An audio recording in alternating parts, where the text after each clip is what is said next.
Namaste. Today, as we mark the 5th anniversary of the 2015 earthquakes in Nepal, on behalf of the UK, I wanted to say that we remember all of those who were lost and all of those who suffered or were affected. The British public raised an amazing £85 million for the people of Nepal at that time, which shows just how strong the relationship between the two countries is. 5 years later, we find ourselves in unprecedented and uncertain times with the spread of the coronavirus pandemic, once again costing lives, testing systems and societies, and affecting everyone across the country in some way or another. Remembering the earthquake also reminds us that Nepal is a strong and resilient country, and this will be particularly important to build on as we work together towards tackling the challenges presented by COVID. As head of DFID Nepal, I'm proud that the UK, in partnership with the National Reconstruction Authority, has helped the people of Nepal and its government to have made progress towards recovery in these 5 years.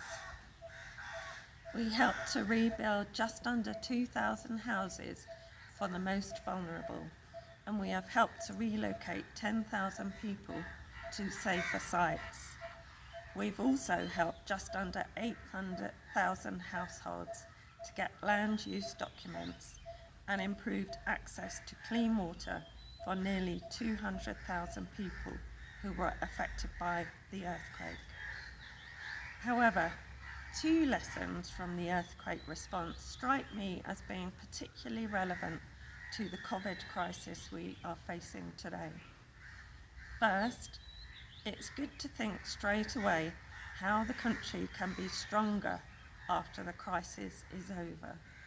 For example, like many buildings, the building behind me is our new embassy and was built after the earthquake and is more seismic resilient.